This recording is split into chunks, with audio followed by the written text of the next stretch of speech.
as well, Prince. Nigeria happened to you, Cross River State happened to you, Ecom too happened to you. My name is Ernest Onyeka. I'm from Anambra State. So the person whose picture is on the screen there is Prince Ikenna. He's my elder brother. So we reside in Ecom in Cross River State. That's where we reside. So on the 4th of September 2023, this my elder brother went to cut his hair. That was on Saturday. He went to cut his hair, and that was the last time we saw my brother alive. So preparing for church on Sunday, we didn't see my brother. We were not staying in the same house, so we didn't see him in church on Sunday. So Momsi was curious because Prince is a guy that will not miss church for anything. We are the Redeemed Christian Church of God. So before church service was over, my mom has gone to his own place to ask about him. When she got there, the neighbors were like, Prince, you no sleep for house. So, my mom became very curious. Prince, you no sleep for house. She came back to church, she told us. So after service, we went to the police station, Ecom police station, to make a report that. So when we got there and made the report, they were like, we should wait for 24 hours. And we said, okay, that means we're coming back the next day, Monday. On Monday before 12 o'clock, by 11 so, my dad received a call that he should come to grass field and identify one corpse. So my dad alerted me, my dad and my other brother, we left without trying to hide it from my mom. So when we got to grass field, oh and behold, that's my brother corpse lying on the floor with 3 bullet wounds on the head. That's the video of this corpse there. Blood everywhere. What would have happened? His car was snatched from him. He's using a Lexus 350 GPS, that's the car. The car was snatched from him. Everywhere was thrown into chaos. Everybody was surprised. What would have happened? What would have gone wrong? We came back home trying to hide it from my mom, but mom says, mother, she already knew. So while in the midst of all this, so I went to his house to check off on some of his documents, maybe the insurance or something. So when I got to his house, as God will have it, I saw a tracking company of the car and the phone number. So I called the tracking company. I explained to the guy what happened, and the guy was like, let me give him 30 minutes, he'll get back to me. So less than 30 minutes time, the guy called me, said he has tracked the car is in Lagos. So I was like, no, Baba, this thing happened in Ecom, Cross River State. Less than how many hours? The car cannot be in Lagos. The guy said, yes, if we doubt, more come Lagos, that the device is showing him Lagos. That's how that evening, me and one of my uncle, we sojourned to Lagos. We arrived Lagos the next day.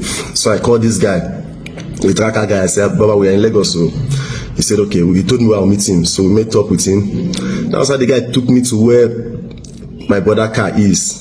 The car was in the Panabita shop. They were changing the color of the car and everything. That's a video of the car. The stars, the states we met the car. They were changing everything. We alerted the police in Meron Police Station, Lagos. So one Inspector Mata and her team followed us to the Panabita shop. When we got to the Panabita shop, they arrested the Panabita. The Panabita said, now walk in the duo. So it was one pastor that gave him the car. One pastor, Peter Uchenna, that gave him the car. That's the picture of the pastor there. So the police told him how to call the pastor. So he called the pastor came. Police arrested the pastor. We went down to Meron Police Station. So when we got to the police station, they asked the pastor, who gave you this car? The pastor said the car and a car gift from one of the church members for Lagos here. And they were like, car gift. Okay, call the member of the member. The pastor was like, they collect plenty car gift too. He cannot remember which of the member gave him this car.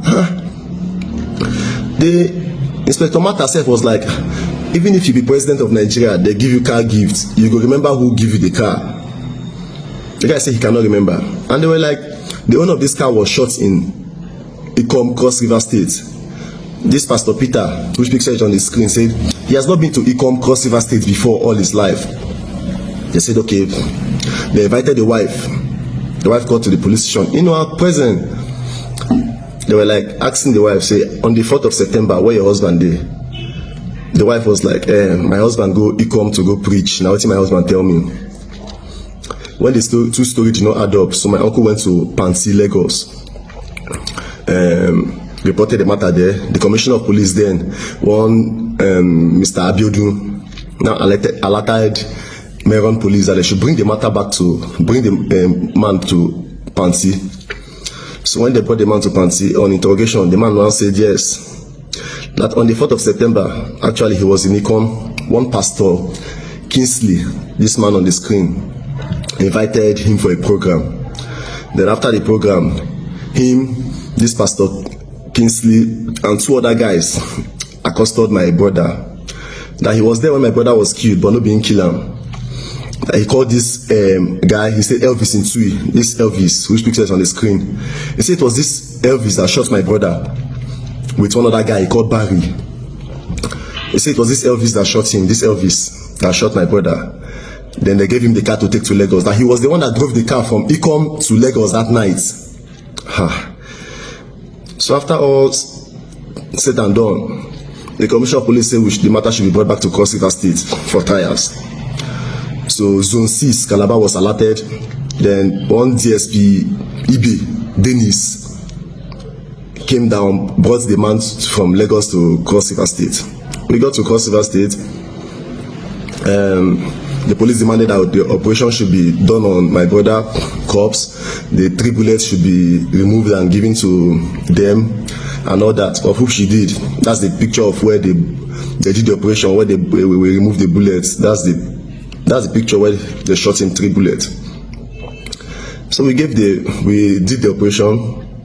We got to Cross River State. This Inspector Dennis was like, this one a small case, since we have gotten the pastor, other people will be brought back to book. After we came back to Cross River State, this matter was charged to court. We got to the court, the matter was charged to Econ Court 2.